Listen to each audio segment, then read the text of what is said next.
Hey everybody, welcome to another episode of Land Your Ground, the video podcast for landowners and dreamers, where we dive into all things land ownership. We meet with landowners, we find out how they're using the land that they hold, what their goals are if they're expanding, and for those who are just beginning on their land journey and are eager to learn how to buy their own piece of ground and how to develop it and all of those types of things. We're glad you found us. Today we have an awesome guest in. We're continuing on our series here focusing on homesteading. So if you're interested in livestock and gardening and berries and fruit trees and raising kids in the country and all of that fun kind of stuff, you're going to love today's guest. Welcome to Land Your Ground.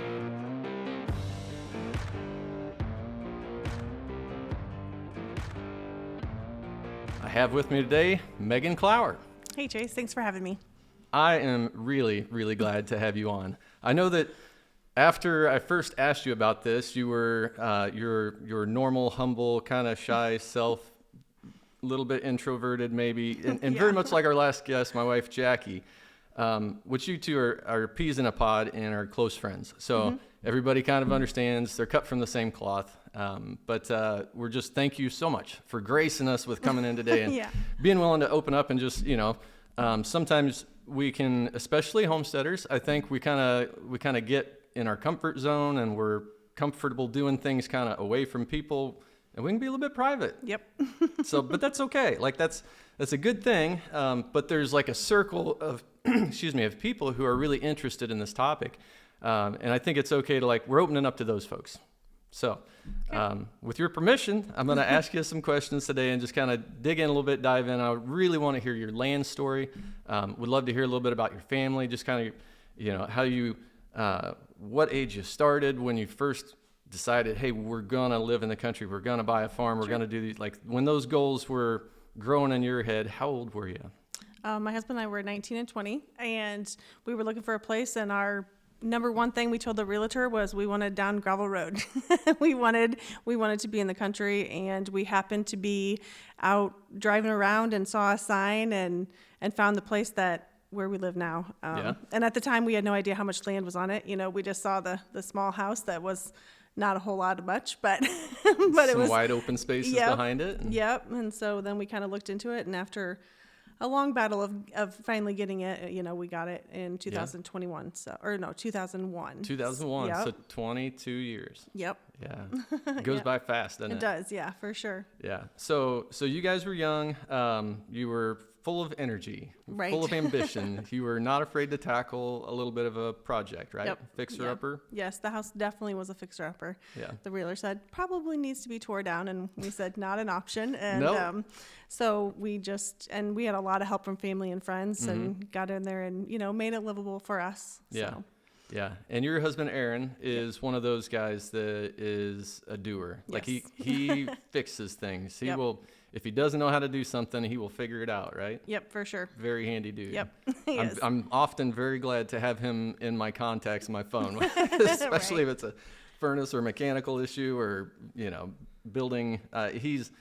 He's been come in and clutch, I guess, for us many, many times. So you guys have become good friends of ours, and that's a prime example of just the level of community. The people who country living, rural living, or whatever. You kind of find other people who are interested in these same things, hopefully live in the same geographic area, but who know more about a specific topic than you do, maybe, or it's like, okay, they have had sheep for quite a while, or they have had cattle for quite a while, they're my person now. I'm gonna shoot them text. I'm gonna ask them, and then hopefully you'll be able to return the favor with something else, right? Right, for sure. Yep.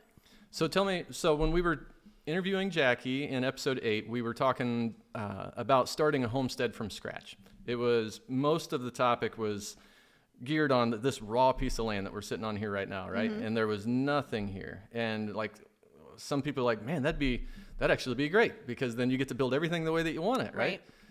And it also comes with a whole bunch of challenges. So we talked about that quite a bit too, that it was we didn't have a lot of money, and building from scratch is crazy expensive. So it's kind of how do you inch your way into, a full out homestead when there's nothing there to start with? Yours had some buildings, right? Yes. Tell me about the farm, the condition, what it was like, how big it is, and all of that when you bought it. Sure. So we have 85 acres. About 50 acres of that is CRP ground. And we bought it because we wanted a place to hunt. We wanted a place that we could walk out our back door and deer hunt or pheasant hunt or whatever. So that was our main goal. Honestly, we didn't really have in our heads like we were going to turn it into a little farm. In the past, it was a farm. You know, there was animals and things on it. There's a pole barn there. So when we bought it, it had beautiful horse stalls in it. We didn't have horses. We sold the horse stalls. You know, later on we got Not horses. Yeah. So, you know. Funny how the comes full circle sometimes. Yeah. So that was all, you know, taken out, and now we use that barn for many other things. But there's a couple other small barns on it, and one of them, it was kind of like a loft barn that they had out for the horses, and that's become a hay barn. It's now got chickens in it. We've had sheep in it. You know, it's kind of just adapt to what we were going with at the time. But yeah, different seasons. You decided, hey, I think we're going to get rid of this type of critter, and we're going to try these out. And as the kids got older, then they could take on more responsibility and stuff like that. And when they were little, we had a garden, and it was a disaster. I mean, you know, it wasn't a whole lot of much, but we tried, and we did chickens and stuff, and then kind of got out of it. We always had cows. That was one thing that Aaron and his dad got started, which required new fence that was needed in a lot. So Aaron and his buddies, you know, we were 20 and they were gung-ho on spending their weekends doing it, and they put in a lot of fence when we first moved out there. Did you guys cut hedge posts? Yes. Like, did you get them off the property or some? Yeah. That's so you did a lot of the chainsaw hedge. work making fence. People don't always think about that. They think like building fence, you know, you go to Farm and Fleet or TSC or something, you buy all your posts and your wire. Nope. Even now, if we're adding some fencing on or something, that's number one is, you know, Aaron going out and finding the hedge to cut for the fence posts. So yeah, that's resourcefulness at its greatest. I mean, you know, people when they see an old looking, you know, or kind of handmade hedge post fence, some of them are, you know, the posts are not all that straight and whatever, and so some of those hedge post fences are not the prettiest. They can be, you know, some people can make like amazing looking, really straight, really strong fences out of hedge, but even some of the kind of ones that look like a little bit more makeshift, those things aren't going anywhere. Like they don't rot. Hedge posts last forever, like better than, you know, some treated posts that you go by today. So for sure. Yeah. So you started building some fence. About how much of the property would you say like you kind of reserved for hunting or like wildlife habitat and that sort of thing versus how much of it did you decide you wanted to fence off for livestock? There's about 15 acres of pasture. Okay. And then the 50 in CRP and the rest is timber. Yeah. So, and we've, you know, added in a little bit. We have an area that we'll add about 1.5 acres, 2 acres for my sheep next year. So we have some fence building that we are going to be doing here real quick. So you started with sheep. Started with chickens. We had some chickens, when the kids were little, and the cows were the main thing, you know, out on the pasture that was already there. So that was kind of an easy one to get into. And did you guys have to bale your own hay, or did you buy hay when you first started we did with cows? bale for a while, and then he did it with some friends and stuff like that. But now we buy it. Yeah. So yeah, you can only do so many things. Yes. In a summer or whatever, you know, mostly time wise, like. Making hay is one of those things that you don't do when it's convenient for you. Right. You do when it's time for the hay to be put up, right? Yeah. So like you've got to cut it at just the right stage of bloom, or you know, you don't want it to be over mature and tough. So it's like, all right, probably first of next week we're going to cut hay, and then you got to dodge weather and whatever. It's like you're very it might not take a lot of hours each time that you got to put up some hay, but there's your entire schedule for the week kind of revolves around making hay, right? Yep, and you got tough, the equipment too was, you know, that's always the hard one too, is have good enough equipment to justify to do it rather than just buying it off of a neighbor or whatever. Right. If you're doing 5 acres or something, you can't justify going out and buying a brand new baler, right? You know, so, but then also you're constantly fixing stuff and. Yep. Yeah, and the boys got to the age where they were looking for summer jobs, so they were going to the neighbors, and that was their summer jobs, was baling hay for, you know, quite a few years. And so then we'd buy it right off the neighbors, you know, so the boys were learning stuff. They had a job, and then in return we were buying it right from them. So yeah, they're getting paid to put up hay, and then you're turning around and buying some of it. Yep. That's cool. Yeah, that's cool. So tell me a little bit about the family. So you bought the farm, you were about 20. Yep. And then you have 2 boys and a daughter, right? So Koa's 21, Chase is 19, and Ella's almost 14. Yeah. So they don't know anything different than growing up on this farm which is Nope. like, I kind of envy that kind of childhood. Yeah. I talked, I have talked several times before about growing up on the farm.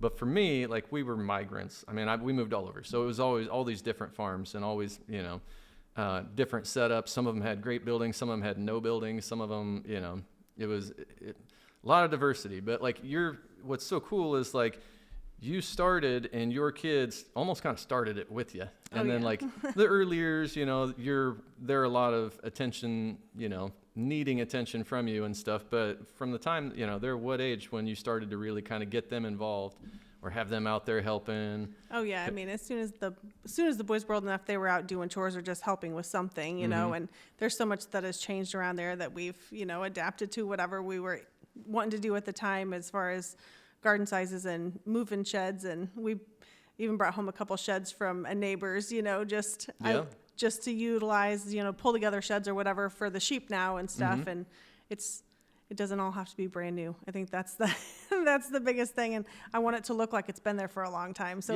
it's paint chippy and old. I love it. I do too. I think that's awesome. So, and then there's a lot of times where I guess we get some people, I'm guilty of this at times, we get in our heads that like, oh, I need a shed. I need to build this shed, so I'm going to have to go and buy new materials to do it. But I really love old buildings, but I don't have old buildings. But it's like you can build something new out of old stuff too. Sure. So you can repurpose a lot of it if you're trying to because you know what? Sheep and pigs, they don't care. Right. They really don't care. Yeah. So your kids kind of have got to see over the years, like as they're growing up, so is your farm. Yeah, right? for sure. There's been like this maturing of the homestead and development of it all the way along, and they played a very active role in it. Oh, for sure. Yep. There was, Co wanted to have ducks one time, so he went out and took the skid steer and he dug a little pond, and we got a pond liner for him, and he had his own little duck area, so it was just... That's something Griffin would do. Yep. That's awesome. No, that's awesome. And your kids are so capable. I mean, we've been around them a lot, and that's one of the things that like Jackie and I notice about certain families. There are certain kids that are, from the time they're 10, 12 years old, you can just see like they are so capable because you just kind of trusted them to do stuff, right? Yeah. Like we've seen pictures or, sometimes you'll see a video on Facebook or something of like, I remember one not that long ago, like Ella was driving the truck through a gate out of the pasture. Pulling a trailer. And I look over at my like 14-year-old boy and I'm like, you can't drive the truck yet. But I'm like, but you just told her, get in it. This is how you learn, right? Aaron's really good at that stuff, and he always has been. It was even like teaching the boys how to weld or do anything like that. If they wanted to do a project, he put them to work doing it and showed them how to do it, using a chainsaw, anything hands-on, because then you have one more person to help you out with all those things. Oh, man. And, Yeah, and that is awesome. I need to be better at that. I know that's been something I'm convicted of as a dad, is like, sometimes I get so focused on trying to get the work done. They're like, we got 10 more things to do after this. I don't have time to like slow down right now and teach somebody how to do this. So I just I missed too many of those opportunities. Yeah. And like, I always have admired that about Aaron. It's like, hey, you can't expect them to learn how to do this stuff on their own. Like, what are they going to, when they're 25 or 30, they're going to learn how to do this? Like, they have to learn how to do it now. Yeah, he's always been good with that. And even with Ella, he'll say, being a girl's not an excuse. She can get in there and she drives the skid steer and she goes out and, does all that stuff. So yeah, it's not an excuse. We came over one time, I think you guys were cutting up a whole bunch of wood, and you using the grapple on the skid steer. And so I was in a skid steer and kind of like, Jackie later was like, so how'd it go? I was like, it was cool. Like we picked up this 25-foot long log, and Chase is out there with his chainsaw chaps on and the chainsaw just chopping off the end of it. And I don't know how old he would have been at that point, but not very old. No. I mean, 14, 15 maybe? He got his first chainsaw for Christmas at about 12. So, that is awesome. Yeah. I mean, and there are people out there like, I don't know.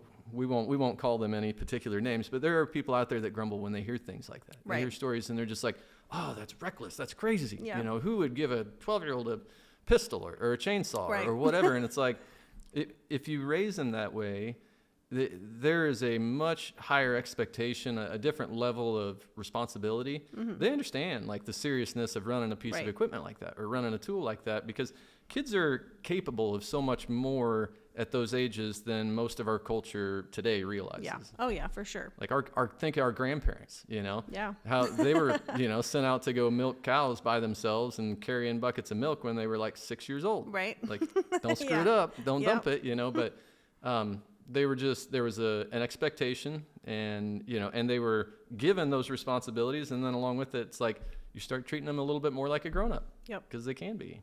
Yep. And they just go out and do it on their own then, it's Yeah. now we're to the point, even 5 years ago, we could, take a weekend off and Aaron and I could leave and we'd trust the kids to stay home and do chores because they knew what to do and how to do it. So Yeah. Yep. Keep the boiler stocked with wood Yep. and keep the animals fed. Yep. That's awesome. Very cool. So, so from the early years, you kind of piecing things together with some buildings that you collected here Yep. and there. Tell us kind of how it lays out right now. Like you have your house, you have your shop building, and then what starts out behind that?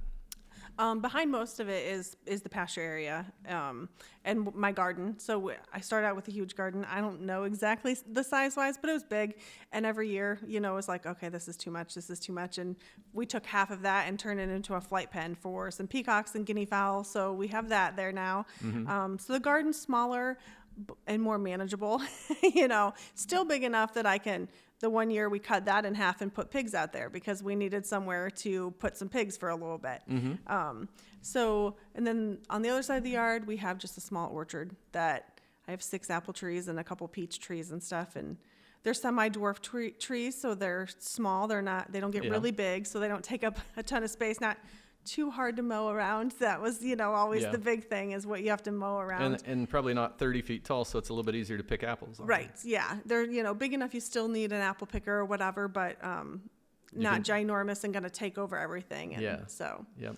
So what do you do with your apples? We didn't talk a lot about that with Jackie. It was just, we have apples. Sure. But so do you have more like, do you make applesauce? Do you can much? Do you just make a bunch of pies and stuff and freeze it? Or we do mainly applesauce and that kind of stuff. I'll do apple chips in the dehydrator. That's a big one that the kids love. Yeah. And and a lot of times, do you put them in jars, like the dehydrated chips? if they last that long. Let's be real. They're all eaten in the first 5 days. And usually there's so many apples that we'll call the neighbors like, hey, come pick some apples or whatever. And so definitely, awesome. Sharing that kind of stuff. Yeah. But I'm ambitious about our fruit orchard because I love apple trees and I just want to plant more and more varieties of them so that we have apples like in June and July and September and October. But the average person does not probably need more than 4 to 6 fruit trees. And Jackie said this about chickens. She was kind of like, let's being real about it. Like our chicken collection has grown, and it's going to be. It's called chicken math. Yes, chicken math is dangerous. It'll be way bigger this year than it's been in years past, even. Mm-hmm. But in the episode 8, she said something to the effect that like, if you're just wanting some eggs, like the average person does not need more than like 6 to 8 chickens. Right. And and I was like, I can't believe you just said that. I'm not going to hold you to it. But the same is probably true of fruit trees. You'd be better off to have 4 or 5 or 6 like well-maintained, carefully chosen varieties of semi-dwarf trees in your backyard that you can take care of and that you can kind of manage the amount of fruit that it produces than to do what I really want to do, which is to have like 30 or 40 of them. And then it's like, what are you selling these apples? Like, that's overwhelming. Yeah, and make sure they don't get some sort of a disease or whatever, that kind of thing. Because they can take some maintenance if they get mildew or pests, some kind of caterpillar or whatever that. Yeah. Yep. So you have your orchard, and then do you have raised beds? Or we do have some raised beds. I have a small greenhouse that Aaron put together, like a kit greenhouse or whatever. So that's surrounded by 4 garden beds, and in those I kind of have done perennials, the rhubarb, asparagus, strawberries, that kind of thing. Yep. And then in the main garden, we keep it where we till it up and change it. We've talked about doing some taller raised beds out there just to kind of keep maybe it a little nicer come July. But part of me is like, I love in the winter, I plan the garden. I do my little drawing of what it's going to look like. And, So you can change it up. Yes. Tilling the dirt. And I would miss that, I think, with having all garden boxes. So we have a lot more flexibility Yes. every year because you can just kind of say like, we're going to be really busy this summer. We're going to have a small garden or we're going to have and once you plant or build raised beds, it's kind of an investment in like, this is what we're doing every year. Yeah. And the benefit is that you can improve the quality of soil over time, and you can kind of, you can even have some alkaline beds and have some of them that have different pH, and you're like, we're trying to grow certain plants in these beds and other plants in these beds. And if it's all on the ground and just, maybe you don't get that scientific about it. But, but then your guys' garden that's in the ground, does it connect to the flight pen? Yes. Yeah. Okay. Yep. Which is really cool. Yep. Why did you do that? It's just the space that was there because it used to be the entire garden. So it was big, and we did sweet corn on the one end. So that took up a, fairly large amount of it, but it was just a space that was already there and the right size. So Aaron just built the flight pen right in there. So do the birds, your guineas and the peahens, do they have access to the garden while the garden's growing? Or No. when the garden is done, you open it up and you let them in there? Or how do you? The peacocks have to stay in there because we have dogs that will not let them survive. So it's big enough of an area that they can be in there. Yep. So okay. The guinea fowl, we've let them out, and we've had some free range a little bit. Yep, they'll go out, and then all of a sudden, where'd they go? Yeah.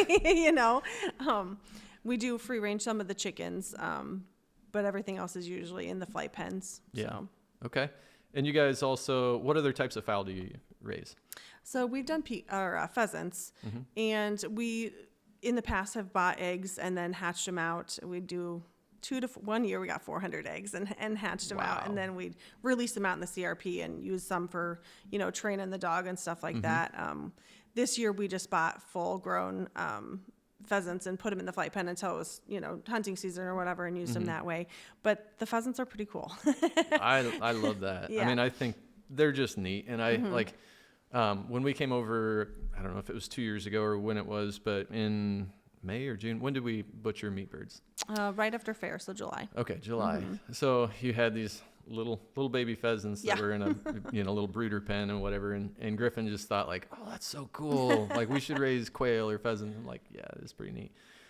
So do you have turkeys, ducks? We do anything have else a couple turkeys. Yep. We've had the ducks in the past, and we've kind of gotten away from that, and where that duck pond was is now changed over into my new hoop shed for the sheep, so that's kind of all gone. And yeah, there was a day a couple years ago when Jackie told me one day when I got home, she's like, hey, we're gonna go to Megan's, I'm getting some ducks. Yeah. Yep. And we inherited some ducks, and we love them, and we've talked about the good and the bad that come with some of those things. And it's like I think people, as they start a homestead, it's fun to like get an animal like that and like try it out and see if you really enjoy it.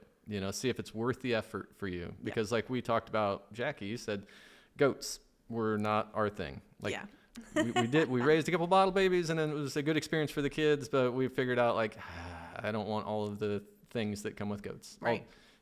If you're going to that much trouble, you need to love it. You need to like find the things that like just excite you, they light you up, and you're just like, I can't wait to go out and do the chores in the morning because I get to go see my chickens, or I get to go, see my baby lambs or whatever. Yeah, for sure. So you've had some turkeys. You do have turkeys. Yep, we have a couple turkeys. And that's just kind of just for flavor. Just I mean, spice it up out there. Initially, I got them because I wanted to hatch the eggs and maybe, have our own Thanksgiving turkey. That was the whole idea of it. Yeah. I also love to hear the turkeys, I do too. Jackie won't have it. She would not let me get turkeys. She's kind of like, they're going to gobble like that all the time? And I'm like, I know, it's awesome. When you have peacocks, that doesn't matter. Because the peacocks are way louder than the turkeys. If you've gone down the path of peacocks and guineas, turkeys are not any extra. No, not at all. No, that's cool. So I mean, that in itself is a cool thing to talk about, that you thought the idea of having eggs, hatching them out, and raising your own, basically like your meat bird turkey. Right. Like that's very field to fork like idea. I mean, the whole process, like turkeys don't lay like chickens do, right? I mean, they're not. It's not near as easy to get a clutch of turkey eggs to go as it. But the idea that like you knew that going into it, I'm sure, and you were just kind of like, no, I still want to do it. I want to try this because you had that goal, and I think that's admirable. But it's cool that like there's a lot of homesteaders that are very interested in field to fork, which if I'm to put a definition on what that means, it's that like we're going to try to grow as much of what we eat on our table here on our own farm as possible. Yeah. And, we like turkey, we like ham, we like beef, we like vegetables, we like fruit. So we're going to do our best to, dabble in at least like each of those things and see how much of it like we can get good at, right? Yeah. Yep. And it's good and rewarding for the kids too, because they've, seen, and even just the meat birds or the meat chickens that we do is all those chores and all the time put into it. And it's like that meat that we have on our plate is something we raised from this tiny little bird, and we put all the time into it, and we know what it ate and how it lived, and and then we do the processing part, so they do 100% of it. So yeah, they do. That's yeah. So were your boys very interested in the birds? I know Ella shows chickens, right? Yep, the boys both show chickens. Fair. Yep. So the deal with the fair was if I could get it there, they could show it. I didn't have to pull a trailer because that wasn't happening.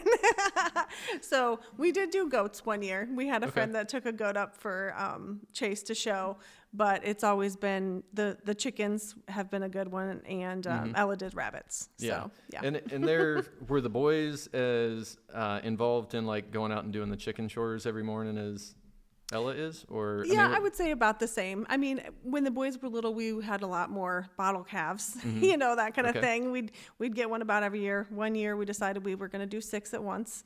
That was a lot. And why do we do things like that to ourselves? We're like, why?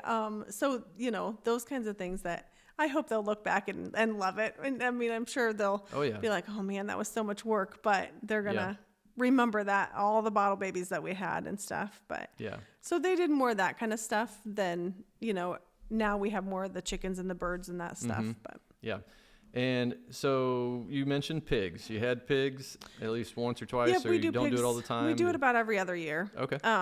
Because that lasts us, if we do 2 pigs, that put them in the freezer and we're good. We actually have 2 that we just butchered last weekend, and we're going to finish that up this weekend. So they're in the walk-in cooler. Yep. Yeah. Okay.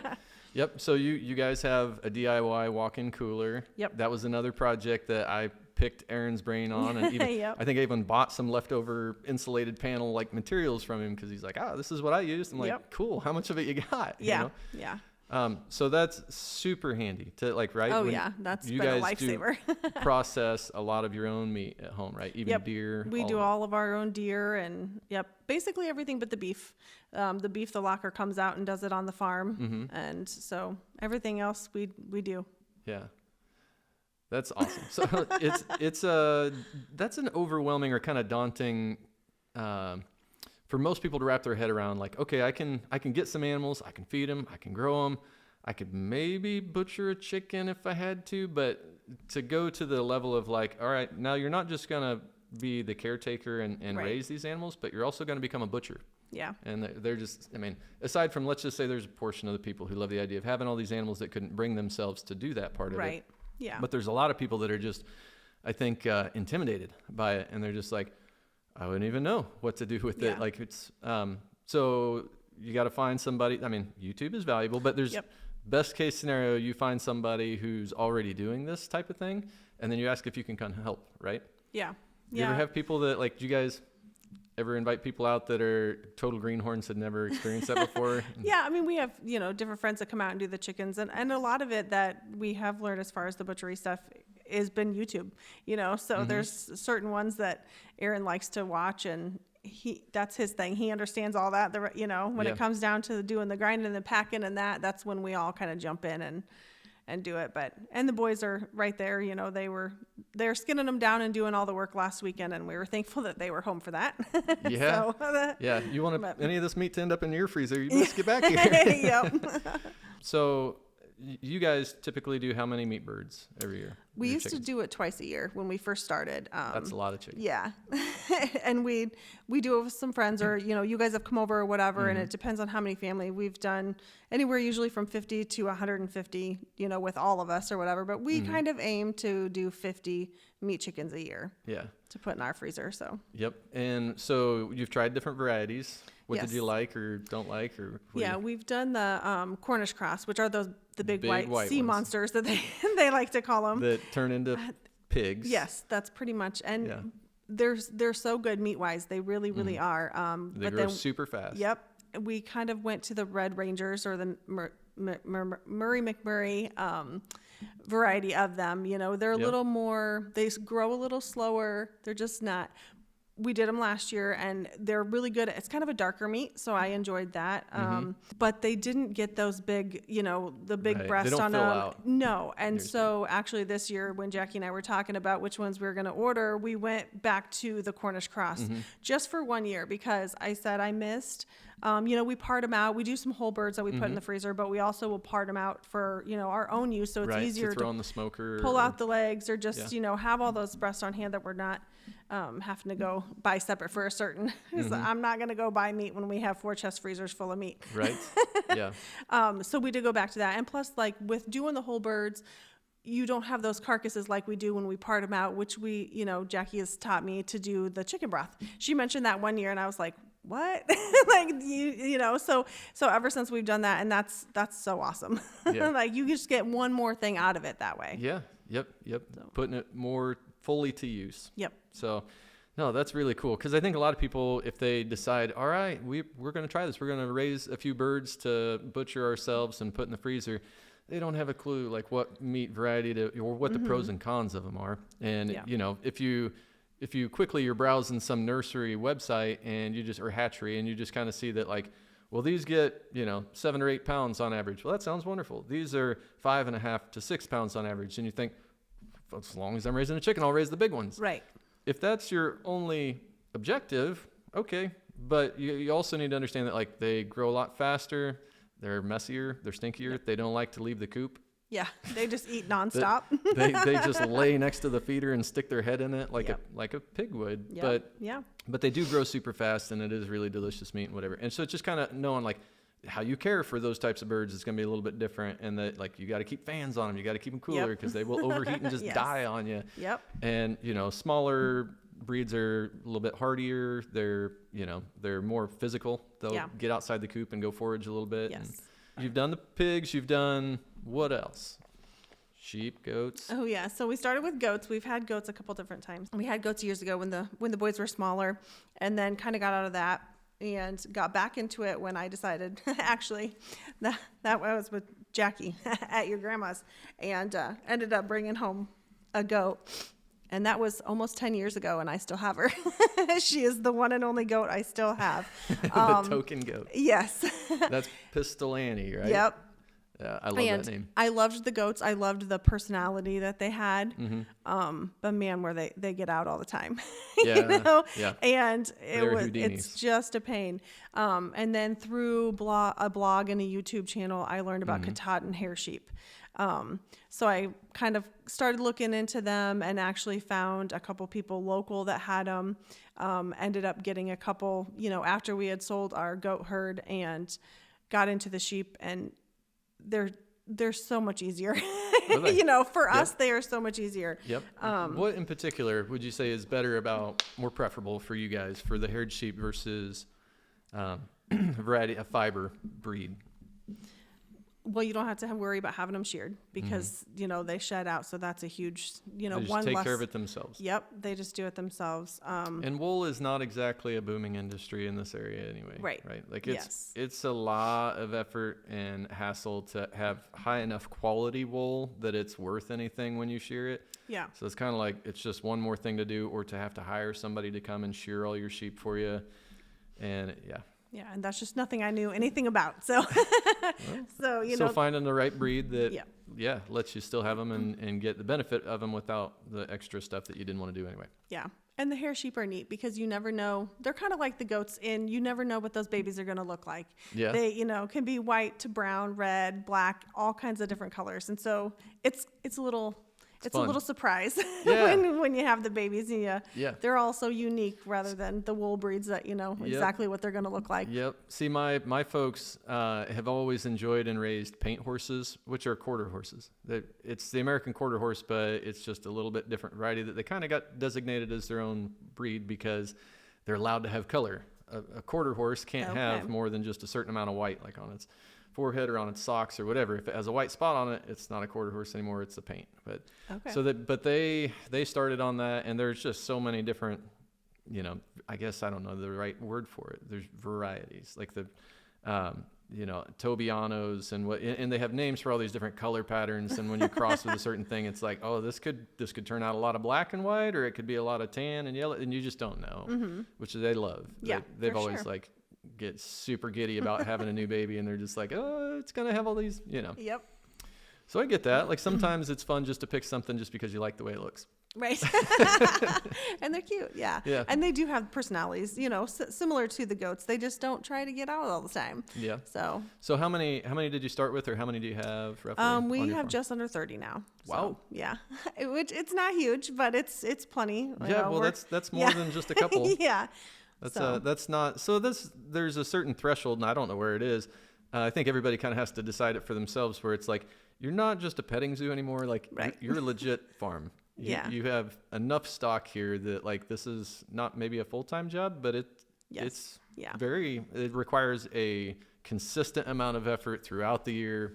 It's work. Yeah. Yep. Yeah. There's always chores, and right now it's lambing season, so that's extra busy. So Yep. I'm out there multiple times a day just checking on things, and Yeah. you know. And so the Katahdin breeds, do they have like multiple births? Is it pretty common to have twins? Oh yeah. Yep. They'll have twins. We had one 2 years ago that had quads. Whoa. So yeah. Not as, often as goats, I think that, and depending on, what breed of goat, but So twins is maybe like average. yeah, for Okay. sure. Yep. Usually on their first go, one, but I had twins this year, but from a new mama. And so that's not unheard of for sure. Yep. Growing up, in high school, my brother had sheep as like his FFA project, and he got started.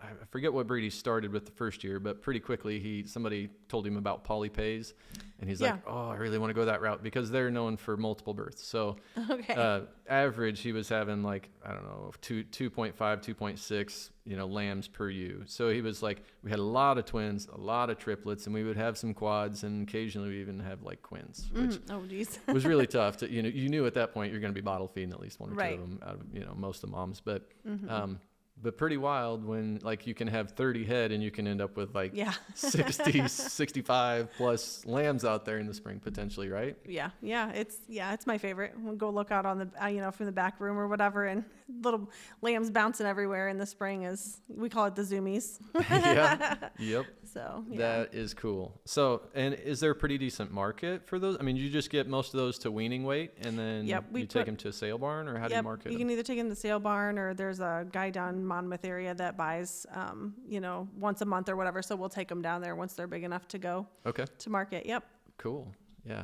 So that's an important point too. Like if somebody's going to raise a meat variety of animal, they need to know like, if I'm raising more of this than I need or more than I'm going to consume, like what am I going to do with it? Right.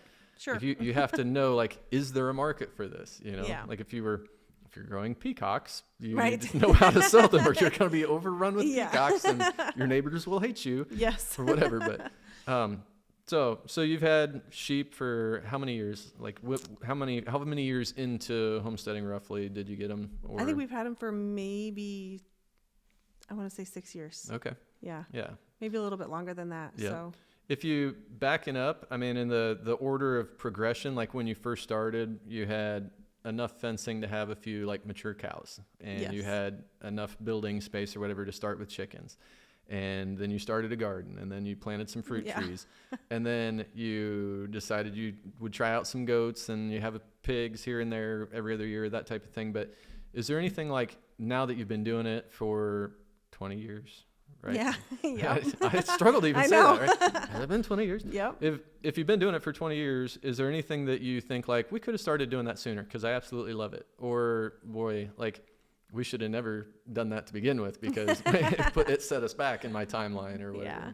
No, definitely the sheep. I mean, they have become my favorite. Just, that's kind of my thing. That's what I take care of and Yep. stuff. And not that I didn't love the goats, but I could have done the sheep over them. Yeah. And just looking back. Better fit Yeah. for you. For sure. Yeah. Okay. Yep. And for your fencing and your facilities. So that's really important too. Like if Yeah. somebody's buying a property that already has a lot of fencing established on it, some people are like, oh, I got this property and it has fence, so I'm good to go. It's like you have high tensile fence. Right. That'll work for horses. Yeah. It's, so for cows, but it's not going to work for sheep or goats. Or Right. For sure. It's like knowing, as as you plan out those long-term investments or those big improvements that take time and take money, whatever, to build, just knowing what types of livestock you're going to enjoy the most would help a lot towards making sure you build things the right way, right? Yeah, for sure. Now, how much hay do you have to have for your sheep herd through the winter? I want to say we bought maybe it's okay 30 if you get the number wrong. bales. If you're like, Aaron does that. I don't know. That is totally his thing. So if I can make enough money selling the lambs to pay for the hay for the sheep and the cows for the next winter, that's my main goal. Okay. And then he takes care of what we need. That's a really good, like, in a nutshell, that's a good way to kind of help people understand the viability. Because, like, this question comes up all the time where people are wondering, like, can you make a living on a homestead? Or can you make enough income from operating a homestead that you could pay for a piece of property? And to most of us, like, boy, that sounds wonderful, but that also sounds like a pipe dream. Yeah. I mean, with the cost today of what land is and just, a piece of property that has any buildings on it to begin with, for a person to come in and really, like, for you to make a full-time living on it, it would need to be, like, it would have to be your focus from day one that there's some examples, some YouTubers out there and stuff that just have like 10 acres and they mostly grow produce and they sell it at a farmer's market or whatever. Yeah. And that's a business. You know, that their sole purpose of producing that is to take it to the market, sell enough to pay their personal bills, make their income, and pay for their property. And your goals are like ours are just different. Yeah. You want enough animals that they are self-sustainable. Yes. Right? You sell enough to pay that they've carried their own weight and then pay for also the hay for the cattle that maybe you're going to butcher one or two of and put in your freezer. Right. Yep. Okay. Yeah. So so your goals were, as a homesteader, what would you say, like, what made you want to have all these animals to begin with? I think mainly I just didn't have animals growing up, and it's, it was just not something that we had where we lived. Mm-hmm. And so I remember going to the fair or going over to a friend's house and we would do chores, and I thought that was the coolest thing ever. I still remember the smell of that barn, walking in there and where they kept the feed. And it was just like, oh, I love this. This is what I want. And so, we kind of got started with just a few things. And when the boys were little, we didn't do it as much. They were little, Mm-hmm. And so as they got older, then I got more involved and could, be outside and that sort of thing. And then it kind of snowballed from there. Yeah. So you bought your piece of ground mostly, first of all, as like a hunting retreat. Yep, for sure. Do you want to talk about that? I mean, you guys are really big hunters. Yeah, sure. We all hunt on it. Mainly deer hunt, and we'll do the pheasant hunt and stuff like that. Mm-hmm. Turkeys are just not something we've been able to get to come on to our property very easily. Yeah. You either have them or you don't. Yeah.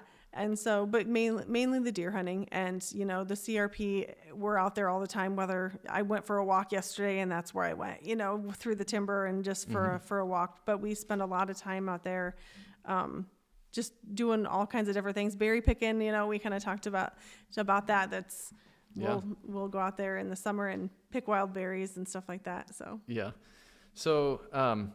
So did you grow up hunting, or is that just something Aaron got you into it? Aaron got me into it. Yep. Yeah.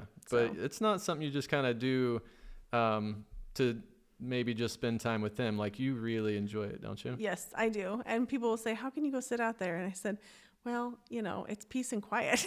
Like, it's just where you can sit and you don't have to think about all the other things that you need to be doing. And it's just very peaceful. Yeah. That's an easy question for me to ask. I think especially of ladies, because if I find out that they didn't grow up with it, so it isn't something that was just kind of like they never knew any different. It was like something that they chose to do. Like, they were exposed to it by somebody, introduced to it, and they're just like, this is for me. Yeah. Like, I feel good when I'm out here. I enjoy it. I love being in nature. I love seeing the wildlife. And then I love the idea of being the responsible person for putting meat on the table type of thing. I mean, do you feel different about the meals that you cook that's like something that you harvested? Oh yeah, I mean, for sure. So one of our traditions with hunting is whoever gets a deer that night, we cook up the deer loins with some peppers and onions, and we all sit around and talk about the hunt. Like, that's just something we've started when the kids were little, and so continues on today. Yep. That's one of my favorites. Yeah. We should be better about that. We don't cook enough of it, I think, like, because we're always so busy. It seems like that you have to be very intentional, right? Like that's a deliberate tradition that's like, well, somebody shot a deer here at 4:30 this evening, like, right before dusk. So we're going to have a group get together. We're going to skin this thing out. We're going to get it hung in the cooler, and we're going to, quarter out or whatever. That it's got to, within a couple of hours time, like we got to get going on this right now because we're going to cook some for dinner. Yep, that's for sure. And it changes your evening plans. But man, I mean, I think that's such a cool memory for your children, and then for you guys. But then also, like, when they grow up, I think that that really tattoos into a person that that is a major reason that they hunt. And it isn't just like, oh, we hunt because it's fun, right, or for sport, or because I want to put a big deer on the wall, right? But yes. it's very maintain that lifelong kind of emotional connection that, like, when we harvest animals, it's for our family to feed on. It's for it's for the meat that goes into us. Yep. And I mean, we all know if you take that shot and you're bringing one home, we got a whole lot of work to do.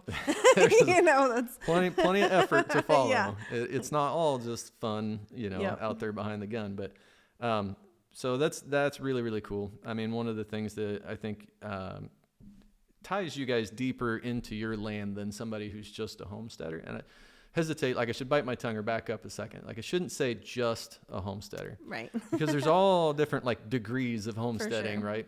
But there's additional usage on the land. It isn't just growing garden and raising some animals and whatever. That a little bit deeper connection to nature. Yep. So very cool. So tell me, if you don't mind, and I should have included a very formal introduction, I think, at the beginning of this, in fully explaining who you are, what you do kind of professionally, because you're a lot different than most of our guests who are somebody who's just kind of hobby farms or whatever. And when I first asked you about coming on, it's because I know you well enough to know what type of person you are, your values, the things that you're about, how important your connection to your land is, your farm. And that's really what we want to show viewers. But because this is a video podcast, sorry, everybody that's in audio land right now on iTunes or Spotify, you'll get to see some amazing images. Megan is an extremely talented photographer.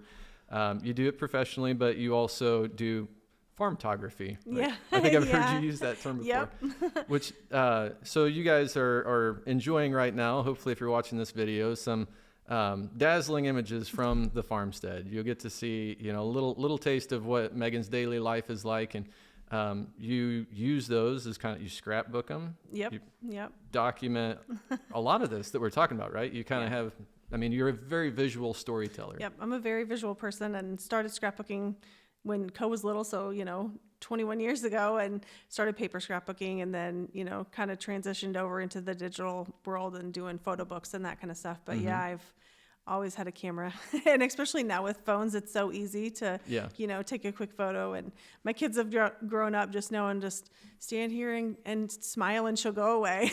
Put up with it for another minute. And now looking back, they're like, oh, that's pretty cool. It's way cool. It is so cool. So, I think everybody that sees that will have maybe a little bit of, envy of having so many of those memories so well documented. Jackie mentioned in her podcast that she's like, the first year or two of Griffin's life were kind of a blur because we were right? so busy. And she's like, there's so few pictures and video of the timeline there. But it's, if this is something that people really enjoy, the more pictures you can take of the development, and people are sometimes like, oh, that's ugly, I don't want to take a picture of that because it's kind of pitiful how terrible looking. My garden is. Right. Yeah. Or, oh, that was our first sheep shed, what an embarrassment, or but when you take those pictures and then you look back over the last 10, 15, 20 years, look how far you've come. Yeah. I have some old photos of my grandma's that from she was a chicken farmer, and so she had pictures of her chickens and her garden, and there's one where they were plowing the garden. I'm like, that's cool to me. I want my grandkids to look at the photos and be like, wow, look at all the things, or look what they did, or geez, why'd you take so many pictures of eggs? Whatever. But just to have those stories to be told. And Yeah, I always loved pictures that are like of trees, like the day that you planted it, and then because you can look out in your backyard and you can see these fruit trees, and you planted them when they were little sticks, Yep. you know, and, or things like building fence. When I see the pictures of your boys out there, or Aaron, you know, and somebody's running the auger and the skid steer and whatever, and they're putting in this, putting in a new hedge post fence, it's like, that thing's going to be there for 3 generations. Right, yeah. Like their grandkids are hopefully going to either, you know, be on this farm at some point, or even just drive by and they'll be like, yeah, see that fence that goes way back over the hill? Grandpa Yep. built that when he was 16, you know? Yeah. And it's like, because those are lasting, that's a mark, right, Yeah. on the landscape that's going to be there a while. Yep. So where can, I mean, I'm super interested in more of these topics, and we could go down a lot of rabbit holes. I've really enjoyed having you on. I don't know how, like, I'm afraid if we start into another topic that we'll just end up making a whole second episode right now. Right. So we'll maybe just go ahead and just kind of wrap up here, but where can people find you? I know you're pretty, you love Instagram. I do most Instagram. Yeah. So it's Growing and Crowing on Instagram. I do, you know, a little bit on Facebook and that sort of thing. That's mainly my business that I have on there. Yep. So that's, Dabbled with the idea of doing a YouTube channel. People keep telling us to do it, but gonna get you to know, do it. we'll see. I have Yeah. one started. I have 2 videos on there. That's about it, but Yeah. we'll see. go show Megan some love on Instagram, and if you think she needs to be on YouTube, you go ahead and tell her that, and keep repeating it over and over on Instagram. We'll get her there, I think. She's very, very good visual storyteller. You're just fun personality. You're a very interesting person to like sit down and chat with and listen to. So like, we always enjoy the times that we get to come over and like help them process chickens together or whatever. Like, it's kind of a highlight for us. And I think other people, you know, it's I hate doing YouTube personally. I feel you. Like, it's the struggle to force yourself to kind of get in front of a camera and do it. But people will connect with you, and I know that. So I think, you know, definitely encourage people to come find you on Instagram, wherever your platforms are you enjoy being right now.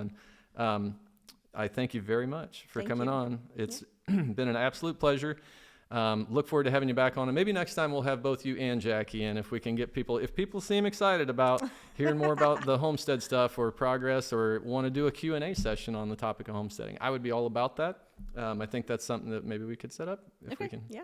Yeah. All right. Fun. Thank you. Well, I hope you enjoyed yourself. I did. Everybody, thanks again for joining us for episode 9. This is the Land Your Ground podcast. And if you're just now finding us, there's another episode before this one also on the topic of homesteading, if you care to dive deeper into that niche. If you are brand new to the podcast, understand that we cover a whole gamut of different niches in the land world, I guess. So if you're interested in hunting or farming or ranching or whatever it is, we're probably going to get to it in a future topic with a future guest. And each of these people are kind of living it, they're breathing it, we're listening to their land story. So I hope you guys enjoyed Megan Klauer's land story today. Like and subscribe to join our tribe. Find us on all of our socials. We appreciate any comments that you care to leave us here in this video or on any of the social platforms. Engage with us. We love you guys, and see you next time on Land Your Ground.